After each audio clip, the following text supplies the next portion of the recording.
Hi everyone, ये English PYQ series का lecture number 9 है। ये हम एसएससी एमटीएस 2024 के लिए कर रहे हैं। आप सभी को पता होगा अगर आप इस सीरीज को फॉलो कर रहे हो तो। और इसमें हम एमटीएस 2022 के पेपर सॉल्व कर रहे हैं इंग्लिश का। और इस वीडियो में हम जो पेपर का एनालिसिस करेंगे वो 4 मई 2023 शिफ्ट 3 में जो हुआ था उस पेपर को देखने वाले हैं। तो चलिए वीडियो को शुरू कर लेते हैं विदाउट एनी फर्दर डिले। देखो, सबसे पहले तो एक कॉपी एक पेन। अगर आप पहले से फॉलो कर रहे हो तो आप पहले से ही भी नोट्स बना रहे होंगे, वहीं पर आपको वही कॉपी पेन लेके बैठना है। जो चीज़ें नहीं आती हैं वो ऐड ऑन करनी है अपने नोट्स में, जो वोकेबलरी नहीं आती है वो ऐड ऑन करनी है अपने नोट्स में। साथ में मेरे बताने से पहले क्वेश्चन को खुद पढ़ना है, खुद से करने की कोशिश करनी है। और आप कितने क्वेश्चन कर पाते हो, ये टोटल 20 क्वेश्चन है। आप 20 क्वेश्चन में से कितने कर पाते हो वो कमेंट करके बताना है कि आपको टोटल 20 क्वेश्चन में से कितने सही किए आपने खुद से और कितने गलत किए। हम पहला क्वेश्चन देख लेते हैं। हमारा यहाँ पर जो पहला क्वेश्चन है, improvement the underlined part of the sentence. हमें इम्प्रूव करना है ये अंडरलाइंड पार्ट। ठीक है, एक बार मैं ये सेंटेंस पढ़ लेता हूँ। The rabbit was remain stationary to avoid being seen. कि जो रैबिट है वो रिमेन स्टेशनरी। रिमेन स्टेशनरी का मतलब एक जगह बैठ जाना, मतलब इधर उधर नहीं भागना, एक जगह बैठ जाना कि उसको कोई देखे ना। तो देखो, दो तरह के टेंस होते हैं। एक होता है एक्टिव वॉइस। जो एक्टिव वॉइस और पैसिव वॉइस को कैसे डिफरेंशिएट करते हैं? जो काम सब्जेक्ट खुद कर रहा है, जैसे कि मैं खुद वो काम कर रहा हूँ, जो फर्स्ट सब्जेक्ट, शुरुआत का एक सब्जेक्ट वो काम कर रहा है, तो वो हमारा एक्टिव वॉइस होता है। जब जो शुरू का सब्जेक्ट होता है वो काम किसी और के द्वारा किया जा रहा है, वो हमारा पैसिव वॉइस होता है। अब इस टेंस में मैं आपको एक्टिव और पैसिव दोनों दिखाऊंगा। ठीक है, जैसे कि देखो, the rabbit was remain stationery. तो देखो, सबसे पहले तो यहाँ पर हमारा अगर बाज आया है तो आपको एक चीज़ पता होगी कि बाज दो ही कंडीशन में आता है।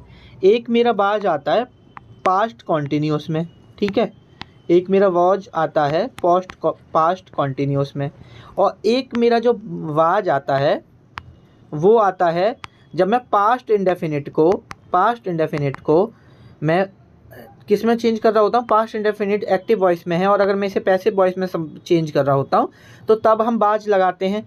और पैसिव वॉइस बनाने के लिए मुझे वॉज के संग थर्ड फॉर्म चाहिए होती है, मतलब रिमेन की जगह यहाँ रिमेन्ड होता। लेकिन एक बात बताओ, जो रैबिट है वो स्टेशनरी है, मतलब वो हिल डुल नहीं रहा, उसको किसी ने ऐसा किया है या वो खुद से है? तो खुद से है ना वो। टू अवॉइड बीइंग सीन के उसे कोई देखे ना, ठीक है, तो वो खुद से छुपा हुआ है, स्टेशनरी है, एक जगह स्थिर है, भाग दौड़ नहीं कर रहा है।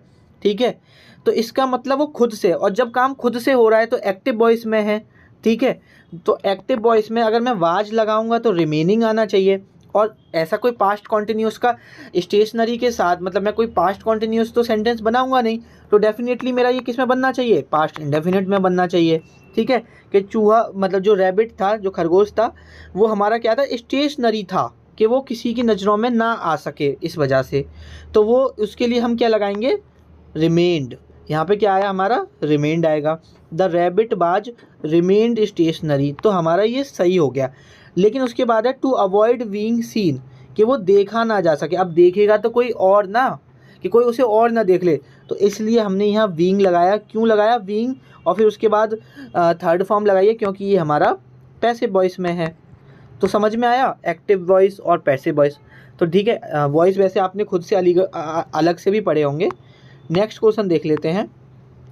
नेक्स्ट क्वेश्चन है हमारा, improved polishing is vitally but sufficient. देखो, इम्प्रूव्ड पॉलिशिंग ये हमारा नाउन है, ये हमारा इज क्या है, वर्ब। अब वर्ब के बाद मुझे क्या चाहिए, ऑब्जेक्ट चाहिए।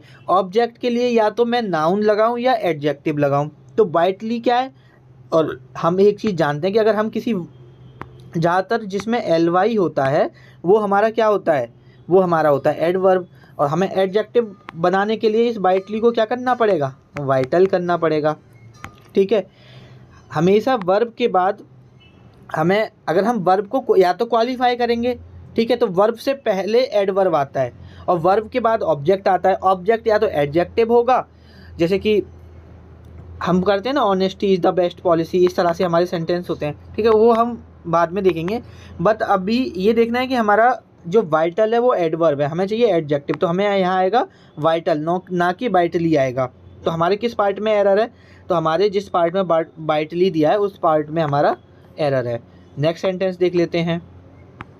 और देखो जो भी ग्रामर रूल या जो भी आपको नहीं आता, जैसे मैंने यहाँ आपको बताया, इसमें से अपने हिसाब से समझ के क्या आपको नोट डाउन करना चाहिए अपने नोट्स में, खुद कर सकते हो। उसके बाद हमारा जो नेक्स्ट है इन द ग्रूव। देखिए अब इसका इडियम से इसका मतलब बताना, तो देखो इसमें तो कोई ट्रिक यूज होगी नहीं। इन द ग्रूव का मतलब अगर आपने इडियम्स पढ़ा है तो आप कर सकते हो, और अगर आप ऑप्शन की हेल्प से भी जाओगे ना तो इन द ग्रूव अपने आप में एक ऐसा है कि कोई सेंस ही नहीं दे रहा, आप पढ़ोगे तभी आप कर पाओगे। इसका मतलब होता है starting to perform very well, ठीक है। इन द ग्रूव का मतलब होता है starting to perform very well. आपको नहीं पता तो इसे अपने नोट्स में ऐड ऑन कर लो। उसके बाद हमारा नेक्स्ट है select the most appropriate सिनोनियम of the given word. हमें सिनोनियम बताना है किसका, एडवांटेज का, ठीक है। एडवांटेज का सिनोनियम बताना है, ठीक है। तो एडवांटेज का या तो आपको सिनोनियम पता होना चाहिए या बाकी के 3 का मतलब पता होना चाहिए, तब आप चौथा जा सकते हो। तो देखो जो पहला आपका दे रखा है बून, BOON, बून माने मतलब होता है वरदान, ब्लेसिंग, बेनिफिशियल, लाभदायक, ये सब बून का मतलब होता है, बून, ठीक है। तो एडवांटेज का मतलब भी लाभदायक होता है, तो सिनोनियम तो हमें अपना आंसर तो यहाँ मिल गया, ठीक है। बून का मतलब होता है बेनिफिशियल, वरदान के रूप में कोई चीज़ हमें प्राप्त होना, कोई चीज़ हमारे लिए फ़ायदेमंद होना, उसके लिए हम बून यूज करते हैं, ठीक है। तो ये सही हो जाएगा। लेकिन नेक्स्ट देख लेते हैं 3 का मतलब क्या होता है। वाइटल, वाइटल का मतलब होता है कोई चीज़ इंपॉर्टेंट होना, मोस्ट इंपॉर्टेंट होना, कि ये तो वाइटल है, मोस्ट इंपॉर्टेंट है, ठीक है। डेट इज, अभी हम वाइटली पीछे भी देख के आए थे, तो वाइटल हमारा होता है मोस्ट इंपॉर्टेंट। अनफ्रॉक, अनफ्रॉक का मतलब क्या होता है। अनफ्रॉक का मतलब होता है कोई प्रीस्ट वगैरह, कोई पुजारी वगैरह, या हम मिनिस्टर के लिए भी यूज कर देते हैं, कोई मिनिस्टर वगैरह को पद से हटाना हमारा क्या बोला जाता है, अनफ्रॉक बोला जाता है, ठीक है। ये इतना इम्पोर्टेंट नहीं है, ये चौथा नोट डाउन कर लेना अगर आपको नहीं पता तो। वेनिजियंस, बेनिजियंस का मतलब होता है बदला लेना। जैसे कोई कहते हैं ना कि बेनिजियंस का मतलब एक तरह से किसी को मार पीटने से रिलेटेड ज़्यादा होता है, बदला लेना मतलब कोई किसी को कोई, अब तुम किसी के घर वालों को मार दे, वो उसको मार दे, बदला लेना, पनिशमेंट देना, बदले की भावना रखना, डेट इज़ कॉल्ड बेनिजियंस। तो ये आपको पता होना चाहिए, SSC के पॉइंट ऑफ व्यू से मोस्ट इम्पोर्टेंट है। नेक्स्ट है हमारा while persimmons can be use in pies and tarts you can also enjoy them plain. तो देखो प्लेन का मतलब पहले तो मैं यहाँ पे बता देता हूँ, प्लेन का मतलब सादा सिंपल, कि आप बहुत मतलब उसको सिंपल तरीके से भी यूज कर सकते हो, साधारण भी यूज करोगे तो आपको बहुत अच्छा लगेगा, इन्जॉय करोगे आप, ठीक है। परसाइमन्स कैन बी यूज, ठीक है। अभी परसाइमन एक तरह से कोई डिश वगैरह होती होगी, ठीक है, ऐसा इसका और कोई मतलब नहीं होता। कैन बी यूज, अब देखो कैन बी, हमेशा एक चीज़ याद रखना कि कोई भी मॉडल वर्ब आ रही है आपकी, उसके साथ बी लगाए, चाहे वो कैन बी है, ठीक है, चाहे वो शुड बी है, ठीक है, चाहे वो माइट बी है, चाहे वो आपकी कुड बी है, आपकी कोई चाहे मे बी है, कोई भी मॉडल वर्ब है उसके साथ बी लगा है तो 100% उसके बाद क्या आएगा, आपकी जो सेंटेंस होगा वो किस में होगा, पैसिव वॉइस में होगा। पैसिव वॉइस में होगा तो किस में बनेगा आपका, थर्ड फॉर्म, मतलब ये तो आपको पता होगा पैसिव वॉइस है तो वर्ब की थर्ड फॉर्म आएगी। अब देखो परसिमन खुद यूज नहीं होता, वो डिस है, उसको अलग आप यूज करोगे ना।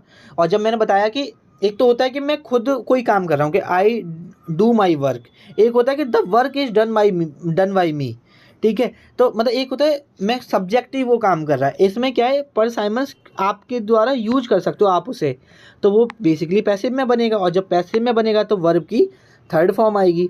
समझ में आ रहा है। अब जैसे फूड है, मैं एक सेंटेंस बताता हूँ आपको, जैसे मैं बर्गर ले लेता हूँ, ठीक है, बर्गर मैं आगे लिख दूँ बर्गर इज ईट, ठीक है, बर्गर इज। अब ये बर्गर ये डिश है, ठीक है, बर्गर किसी का नाम नहीं है, ठीक है। फॉर आप सोचो कि बर्गर इज ईट, तो हम तो ये बोल सकते हैं कि बर्गर किसी का नाम है, या मैं बोल दूँ बर्गर इज ईटिंग, और मैं बर्गर बोल रहा हूँ, एक डिश है बर्गर, ठीक है। तो यहाँ पर ये बताओ बर्गर क्या खाना खा सकता है, नहीं खा सकता, तो ये पैसिव वॉइस में बनेगा।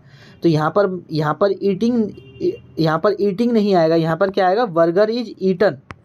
और ज़रूरी नहीं है वाई मी आए, बर्गर इज ईटन भी सही होगा, लेकिन वो बर्गर मेरे द्वारा खाया जाता है। और हाँ, ऐसे हो सकता है कि आई एम ईटिंग बर्गर, मैं बर्गर खा रहा हूँ, लेकिन बर्गर इज ईटिंग नहीं होगा, बर्गर इज ईटन होगा, क्योंकि पैसिव वॉइस में बनता है और पैसिव वॉइस में वर्ब की हमेशा थर्ड फॉर्म यूज होती है। नेक्स्ट सेंटेंस देख लेते हैं। एंटोनियम पूछा है रिलक्टेंट। रिलक्टेंट का मतलब बताओ पहले तो। रिलक्टेंट का मतलब पता होना चाहिए आपको। देखो, रिलक्टेंट का मतलब होता है अनविलिंग, ठीक है, किसी काम की करने की इच्छा ना होना, अनविलिंग होना, ठीक है। हेजिटेंट मतलब साई होना, ठीक है। अब इसका हम वन बाई वन देखते हैं। लोथ, ठीक है, LOATHE। लोथ माने बताओ क्या होता है? लोथ माने होता है किसी को नफरत करना, और बहुत ज़्यादा नफरत करना, इंटेंस डिसलाइक, उसके लिए हम लोथ यूज करते हैं। उसके बाद है कैगी। कैगी का मतलब होता है कोई चीज़ डाउटफुल होना, सस्पिशियस होना। उसके बाद है आपका एबिटिस। एबिटिस का मतलब होता है कि जो बैरिकेडिंग होती है ना, जो बांध लगाते हैं सड़क वगैरह पर, जो हम रास्ता रोकने के लिए यूज करते हैं, तो बैरिकेड जो पेड़ों को काट के जो बैरिकेड बनाया जाता है पेड़ों की लकड़ी से, उसे एबिटिस बोला जाता है। इनक्लाइंड का मतलब होता है ब्लिंगनेस, किसी काम को करने की इच्छा होना, डिजायर होना, टेंडेंसी होना, ठीक है। विलिंगनेस या tendency to do something, that is called inclined. और रिलक्टेंस होता है अनविलिंग, किसी काम करने की इच्छा ना होना, ठीक है, किसी काम करने की टेंडेंसी ना होना। तो इसका एंटोनियम क्या हो जाएगा? इंक्लाइंड। आई होप आपको समझ में आ रहा होगा। नेक्स्ट देख लेते हैं। नेक्स्ट है आपको fill in the blanks fill करना है। Fill in the blanks with appropriate word, ठीक है। यहाँ पर टाइपिंग एरर है। His place was in the team after the displayed his explosive batting style. His place was, तो देखो हिज प्लेस वॉज वर्ब है, और वर्ब के बाद प्रोपोजिशन तो आएगी नहीं। अगर हम देखा जाए कि कहाँ पे फिल इन द ब्लैंक्स होगा सेंटेंस में, यहाँ तो मतलब ब्लैंक नहीं दिया है, टाइपिंग में एरर हो गया है। तो हिज प्लेस वॉज, तो वॉज के बाद आपका खाली जगह है, ठीक है, ऐसे है हिज प्लेस वॉज, फिर खाली जगह, फिर है in the team, in the team, फिर आगे आप कंटिन्यू कर लेना। After he displayed his explosive batting style, वो कह रहा है उसकी जगह टीम में। अब यहाँ क्या आएगा वो लिखना है। जब से उसने एक बहुत ताबड़तोड़ बैटिंग खेली, मतलब ताबड़तोड़ अपनी बैटिंग स्टाइल दिखाई, तो देखो अगर कोई ताबड़तोड़ अच्छी बैटिंग कर रहा है तो ज़रूर उसका टीम में जगह बन गई होगी। हिज प्लेस वाज, तो यहाँ पे ऐसा हमें बताना है जो ये दिखाए कि हाँ उसकी टीम में जगह बन गई है। कोई अच्छा खेलेगा तब उसकी टीम में जगह पक्की हो जाती है ना। तो देखो फर्मेंटेड तो होता है जो फर्मेंटेशन की प्रोसेस होती है उसको, उसके लिए फर्मेंटेड यूज होता है। फर्मेंटेड मतलब, फर्मेंटेशन बता देता हूँ। फर्मेंटेशन मतलब कोई चीज़ जब सड़ना, ठीक है, जैसे ग्रेप्स का फर्मेंटेशन होने के बाद जो अंगूर होते हैं उनका सड़ाया जाता है, फिर उसकी बियर बनती है, तो उस प्रोसेस को फर्मेंटेशन बोला जाता है। ऐसी बहुत सारी प्रोसेस होती हैं। जैसे कि अगर आपको डोसा बनाना है तो पहले जो पूरा उसका जो डोसा बनाने का जो बैटर होता है वो रात को रखना पड़ता है, वो फर्मेंटेड होता है, उसके बाद उसका डोसा बनाया जाता है। तो आप यहाँ पर फर्मेंटेड तो किसी भी हिसाब से नहीं आएगा। अफेक्टेड मतलब प्रभाव डालना, तो अफेक्टेड भी नहीं आएगा, ठीक है। यहाँ पर उसके बाद है बैलिट लेड, ठीक है। तो यहाँ पर बैलिट लेड का मतलब होता है अनइम्पोर्टेंट, कोई चीज़ उतनी इम्पोर्टेंट ना होना, तो ये भी नहीं आएगा। सीमेंटेड, देखो सीमेंटेड एक तरह से ऐसे ही आप देख सकते हो कि सीमेंटेड कोई चीज़ सीमेंट की होती है, ठीक है। कोई चीज़, एक होता है हम मिट्टी वगैरह से कोई चीज़ बनाए, एक होता है हम सीमेंट से। पहले घर मिट्टी वगैरह से बनते थे, बाद में सीमेंट से बनने लगे। क्यों? क्योंकि सीमेंट से बने हुए घर मजबूत होते हैं। तो उसने क्या करा, his place was cemented in the team, मतलब उसकी जगह सीमेंटेड हो गई, उसकी जगह पक्की हो गई, और ज़्यादा निश्चित हो गई, और ज़्यादा सर्टेन हो गई। अब देखो यहाँ पर एक चीज़ और आप देख सकते हो कि ये भी पैसिव वॉइस में हिज प्लेस वाज, मैं सीमेंटेड लगा रहा हूँ। वैसे तो वाज के बाद सीमेंटिंग आनी चाहिए थी, लेकिन मैं तो सीमेंटेड लगा रहा हूँ क्योंकि ये सेंटेंस एक्टिव वॉइस में है ही नहीं। वॉज के बाद सीमेंटेड आता है। देखो अब मैं अपनी जगह खुद पक्की थोड़ी नहीं करूँगा, जैसे his place was cemented in the team, कि उसकी जगह पक्की हो गई। अब उसने खुद ने थोड़ी नहीं की होगी, किसी और ने की होगी, इसलिए ये सेंटेंस पैसिव वॉइस में, इसलिए बाज के बाद सीमेंटेड आता है, ना कि सीमेंटिंग आता। ये भी एक एक्स्ट्रा इन्फॉर्मेशन है जो आपको पता होनी चाहिए। अगर आप इस तरह से इंग्लिश पढ़ोगे ना, बहुत आसान बन जाएगी आप लोगों के लिए इंग्लिश। उसके बाद है हमें इम्प्रूव करना है अंडरलाइंड पार्ट, ठीक है, कि अब देखो इसमें अंडरलाइंड पार्ट भी नहीं है दिया ड्यूरिंग टाइपिंग। तो अगर हम देखा जाए तो अंडरलाइन देखो, last seen in, last seen, मतलब ये यहाँ तक अंडरलाइंड होगा, ठीक है। The cat was lastly see in the backyard, इसका इम्प्रूवमेंट बताना है मुझे, क्या आएगा। तो देखो यहाँ पर आपका है लास्टली, तो लास्टली आपका पहली बात कोई वर्ड ही नहीं होता, क्योंकि देखो आपको पता होगा कि किसी एडजेक्टिव में अगर मैं एल लगा देता हूँ तो क्या बन जाता है, एडवर्ब। लेकिन देखो यहाँ पर हमारा जो लास्टली है ना, लास्टली कोई वर्ड ही नहीं होगा, तो सबसे पहले तो लास्ट आएगा, आपको ये पता होना चाहिए। उसके बाद the cat was last see. अब एक बात बताओ, जैसा कि मैं बात कर चुका हूँ पैसिव वॉइस में, ये सेंटेंस है कि cat was last see in the backyard, कि जो कैट है उसको जो लास्ट टाइम देखा गया था वो बैकयार्ड में देखा गया था, मतलब पीछे देखा गया था, ठीक है, बैकयार्ड में देखा गया था। तो कैट ने खुद नहीं देखा था, किसी ने कैट को देखा होगा। जब किसी ने कैट को देखा है तो पैसिव वॉइस में बनाए, और पास्ट में देखा है, जब हम पास्ट इंडेफिनिट को पैसिव वॉइस बनाते तो बाज लगाते हैं, ये सब तो आपको पता होगा। जब मेरा यहाँ बाज है तो मेरा वर्ब सी नहीं आएगी, फिर मेरी थर्ड फॉर्म आएगी, और थर्ड फॉर्म क्या होगा, सीन होगा। तो the cat was last seen in the backyard, तो कौन सा सही हो जाएगा, मेरा थर्ड वाला यहाँ पर सही हो जाएगा।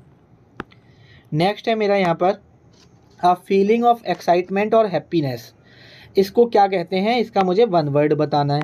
तो इसका जो वन वर्ड है वो होगा एक्जिलरेशन। एक्जिलरेशन मतलब होता है अ फीलिंग ऑफ एक्साइटमेंट, बहुत ज़्यादा खुश होना, एक्साइटेड होना, एक्साइटमेंट की एक फीलिंग होना, ठीक है, खुशी की एक फीलिंग होना, डैट इज़ कॉल्ड एक्जिलरेशन। उसके बाद है डेसोलेशन। डेसोलेशन का मतलब क्या होता है बताओ। डेसोलेशन का मतलब होता है विनाश करना, किसी चीज़ को डिस्ट्रॉय कर देना, that is called desolation. Passion, passion का मतलब होता है स्ट्रॉन्ग इमोशन। जैसे अभी आपको ये जो एमटीएस एग्ज़ाम में ये निकालना है, ये आपका पैसन बन चुका है, मतलब आप इसके लिए स्ट्रांगली इमोशन है इसके लिए, ठीक है, आपका बहुत, मतलब आपका एक तरह से कह सकते हो कि पैसन है कि आपको निकालना ही है। सिमुलेशन, सिमुलेशन क्या होता है, सिमुलेशन का मतलब होता है किसी सिचुएशन को या किसी प्रोसेस को कॉपी करना, जस्ट उस प्रोसेस को कॉपी करना, किसी सिचुएशन को कॉपी करना, that is called simulation. Next है हमारा यहाँ पर don't you be clever with me boy, I want you know what you are really. देखो इस तरह के सेंटेंस बहुत मतलब हार्ड होते हैं, अगर आपको onto, up to, into आपने ये पढ़े, इनका मतलब पता है तभी आप कर पाओगे। इसका देखो अगर सेंटेंस का मतलब मैं बताऊं, don't you be clever, don't you be clever with me boy, जैसे वो किसी कोई इंसान उससे कह रहा है लड़के से कि लड़का तुम ज़्यादा चतुर मत बनो, ठीक है। आई वॉन्ट टू नो, मतलब जैसे उसने कुछ पूछा होगा, उसने कुछ बताया होगा, जैसे कोई हमसे कोई सवाल पूछे, कुछ बात पूछे कि कहाँ थे, हाँ, जैसे हम कहीं चले जाते हैं, हमारे घर वाले पूछते हैं कि कहाँ थे तुम पूरे दिन, तो हम कुछ उल्टा सीधा जवाब दे रहे होते हैं या छुपा रहे होते हैं कि मैं पढ़ रहा था और गए थे हम मूवी देखने। तो जैसे कोई बोले कि ज़्यादा चतुर मत बनो, मुझे वो जानना है जो सच में हो, ठीक है, जो I want to know what you are really, मतलब वो फेक बता रहा होगा अपने बारे में, तो बोला ज़्यादा चतुर मत बनो, मेरे को मैं वो चाहता हूँ जानना जो तुम सच में हो, वॉट यू आर रियली। तो देखो अब यहाँ पर मुझे फिल इन द ब्लैंक्स भरना है इस सेंटेंस के अकॉर्डिंग, ठीक है। तो यहाँ पर मेरा जो फिल इन द ब्लैंक्स है उसमें क्या चाहिए, मुझे एक तरह से रियल इंटेंशन चाहिए, कि ऐसा सेंटेंस चाहिए जो कि मुझे उसकी रियल इंटेंशन बता सके। तो यहाँ पर आएगा अप टू, और अप टू का मतलब होता है कि किसी चीज़ में इंगेज्ड होना, ठीक है, और इंगेज्ड होना और किसी चीज़ में इम्प्रॉपर वे में इंगेज्ड होना, क्योंकि मुझे मतलब उसने अपने बारे में कुछ सही बताया होगा, तो बोल रहा है कि मुझे वो नहीं जानना कि जो तुम बता रहे हो, मुझे सच जानना, और सच में वो संदेह कर रहा है उस पर, तो वो मतलब उसके दिमाग में कहीं ना कहीं ये चल रहा है कि कुछ ज़रूर किसी ये सब मतलब कुछ ऐसा सीक्रेट है या कुछ ऐसा इम्प्रॉपर है, कुछ ऐसा गलत है जो मुझे छुपा रहा है, ठीक है, किसी चीज़ ऐसा रिलेटेड कर रहा है उससे। तो यहाँ पर मेरा क्या आएगा, देखो बहुत ज़्यादा कन्फ्यूजन हो गई होगी आप लोगों को लिए भी, मैं थोड़ा सा क्लियर कर देता हूँ क्योंकि मुझे लग रहा है कि मैंने बहुत कन्फ्यूजन कर दिया। देखो अप टू का मतलब होता है किसी चीज़ में, ऐसी चीज़ में इंगेज होना, वैसे तो नॉर्मली देखा जाए तो इंगेज होना, स्पेशली ऐसी चीज़ में इंगेज होना जो कि गलत है, ठीक है, सीक्रेट है। अब आपको समझ में आ गया होगा। नेक्स्ट देख लेते हैं। उसके बाद है next, it is believed that difficult task demand lot of our resources. तो देखो इस सेंटेंस में मैं आपको अभी दो चीज़ें बताऊंगा, आपको खुद पता चल जाएगा। देखो एक तो होता है अलॉट ऑफ और एक होता है लॉट्स ऑफ। पहली बात तो लॉट्स ऑफ, तो पहली बात यहाँ पर ऐसा है, ठीक है। पहली बात तो मैं आपको एक चीज़ बता देता हूँ कि अलॉट ऑफ और लॉट्स ऑफ ये दो ही वर्ड होते हैं, दो ही इस तरह के मतलब आपको दिखेंगे। इसके अलावा द लॉट ऑफ, जैसे कि अगर सेंटेंस में आपको दे दिया द लॉट ऑफ, तो वो भी गलत होगा, ठीक है। सेंटेंस में दे दिया आपको बिना ए नहीं लगाया, जैसे इसमें ए नहीं लगाया, लॉट ऑफ दे दिया, तो ये भी गलत है। या तो आ लॉट ऑफ आएगा या लॉट्स ऑफ आएगा, इसके अलावा लॉट से रिलेटेड कुछ नहीं आएगा, ना एन लॉट ऑफ आएगा, ना द लॉट ऑफ आएगा। या यहाँ पे ऐसे कभी कभी दे देगा लॉट लगा देगा और डबल ऑफ एफ लगा देगा, ठीक है। या कभी कभी दे देगा लॉट दे देगा और ऑफ दे देगा, एस नहीं लगाएगा। तो या तो आ लॉट होना चाहिए या लॉट्स ऑफ होना चाहिए, तो या तो ये वाला होना चाहिए या ये वाला होना चाहिए, इन दो में से कोई एक होना चाहिए। तो यहाँ पर लॉट ऑफ आ रहा है, ठीक है, तो लॉट के साथ एस नहीं है, तो यहाँ पर आएगा आ लॉट ऑफ, ठीक है। तो ध्यान रखना, या तो आ लॉट ऑफ होगा या लॉट्स ऑफ होगा, ये दो ही होंगे। और लॉट के साथ अगर और कुछ है तो वो एरर है, इस चीज़ का ध्यान रखना। नेक्स्ट है मेरा, the first time that nuclear radiation has been washed off with a. देखो न्यूक्लियर रेडिएशन हमारा जो फर्स्ट टाइम है वो वॉश्ड ऑफ कर दिया। वॉश्ड ऑफ का मतलब होता है क्लीन कर दिया, स्पेशली विद वाटर, ठीक है। और विद आ, अब देखो फास्ट सावर कोई सेंटेंस होता नहीं है, मुझे यहाँ चाहिए जो अप्रोप्रिएट सेंटेंस हो, जो अप्रोप्रिएट वर्ड हो। क्विक सावर का मतलब होता है कि लगातार पानी गिरना सावर से और बीच में बिल्कुल ना रुकना, ठीक है, मतलब लगातार गिरते रहना। The first time that nuclear radiation has been washed off with a quick shower, तो क्विक सावर यहाँ पर मेरा मोस्ट अप्रोप्रिएट वर्ड हो जाता है, तो हमारा सेकंड ऑप्शन यहाँ पर सही हो जाएगा। नेक्स्ट देख लेते हैं यहाँ पर हम, the necessity of resisting the demand, blank है फिर उसकी जगह, demands of the profit led to the introduction of new rules of distinguishing true and false profit. देखो डिस्टिंग्विशिंग का मतलब होता है डिफ्रेंशिएट करना, मतलब दोनों को अलग करना, ठीक है। नेसेसिटी ऑफ रजिस्टिंग का मतलब होता है रोकना। अब डिमांड ऑफ प्रॉफिट होते हैं पादरी जो उसमें होते हैं आपके चर्चेस वगैरह में जो होते हैं। Led to the introduction of the new rules, मतलब देखो अब यहाँ पर अनइम्पीचेबल रिलेंटलेस, तो सबसे पहले तो यहाँ पर रिलेंटलेस आएगा, मैं बताता हूँ क्यों आएगा।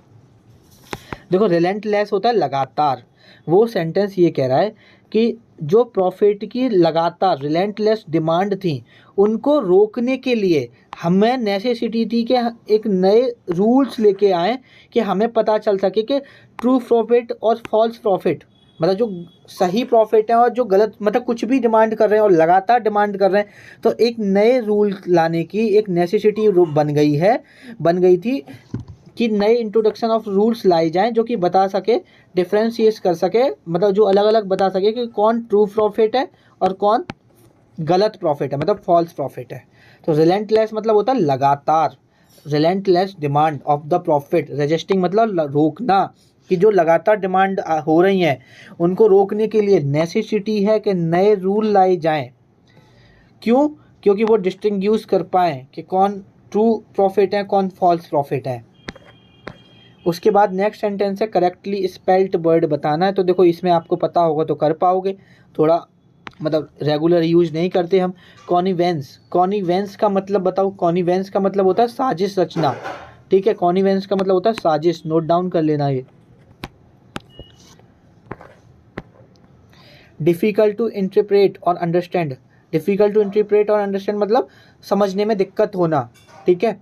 तो इसका देखो इनिग्मेटिक मतलब होता है पजल्ड, इसका भी मतलब होता है समझ में नहीं आना, समझने में दिक्कत होना। पजल कहते हैं ना, पजल कर दिया।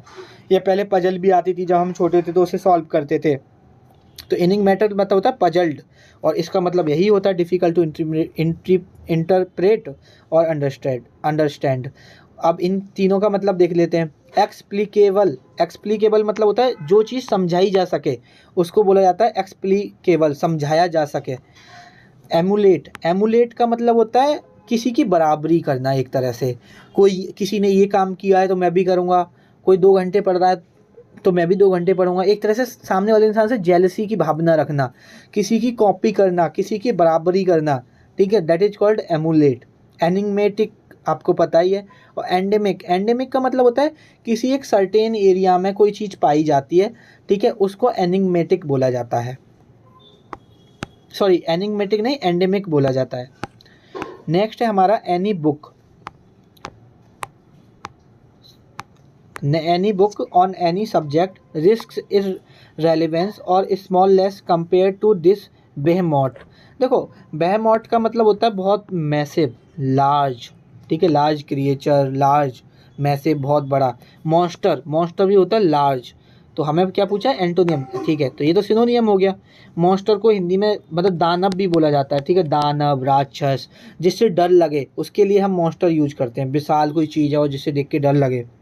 कॉलोसस का मतलब बताओ। कॉलोसस का मतलब होता है कोई बड़ी प्रतिमा, बड़ी स्टैच्यू, उसके लिए कॉलोसल यूज करते हैं। ड्रेड नॉट का मतलब होता है लड़ाकू जहाज, ठीक है, या कभी कभी हम जो निर्भय होते हैं जिन्हें कोई डर नहीं लगता उनके लिए भी यूज कर लेते हैं, ठीक है। उसके बाद है मिजिट का मतलब होता है बहुत छोटा, स्मॉल, टिनी। बेहेमॉट मतलब लार्ज, मैसिव, मिजिट मतलब टिनी। तो यही इसका एंटोनियम हो जाएगा। नेक्स्ट है हमारा I think I might take French leave. अब देखो, फ्रेंच लीव का मतलब बताना, French leave this afternoon and go to cinema, कि मैं सोच रहा हूँ कि मैं छुट्टी ले लूँ और लंच के बाद से, मतलब दोपहर के बाद से सिनेमा जाऊँ, ठीक है। तो फ्रेंच लीव का मतलब होता है एब्सेंट होना विदाउट एनी परमिशन, ठीक है, जॉब से, स्कूल से, कहीं से भी। फ्रेंच लीव का मतलब होता है एब्सेंस विदाउट परमिशन। उसके बाद आज की वीडियो का लास्ट है, हमें बताना है करेक्टली स्पेल्ट वर्ड। तो they superseded the old statute with a new one. They will be celebrating their 12th की स्पेलिंग गलत है। He had no sense of rhythm की स्पेलिंग गलत है। रिसीप्ट की स्पेलिंग गलत है, ठीक है, आई बाद में आता है। तो हमारा जो सेंटेंस सही हो जाएगा वो पहला सही हो जाएगा। तो ये 20 क्वेश्चन हमने देखे, MTS 2022 के थे। 20 में से कितना स्कोर आया आपका, नीचे कमेंट करके बताओ कि आपने कितने किए, कितने छोड़े और कितने गलत, ठीक है। ये साथ में लिखते चला करो जिससे आपको पता चल सके कि आप कितने पानी में हो। क्योंकि जब कोई इंसान समझा देता है उसके बाद तो हमें सब समझ में आ जाता है, लेकिन मेन चीज़ है खुद से एरर ढूंढना। और देखो, वीडियो पसंद आ रही है तो लाइक कर दिया करो, शेयर कर दिया करो, चैनल को सब्सक्राइब कर लो। आपसे मुलाकात होगी किसी नेक्स्ट वीडियो में।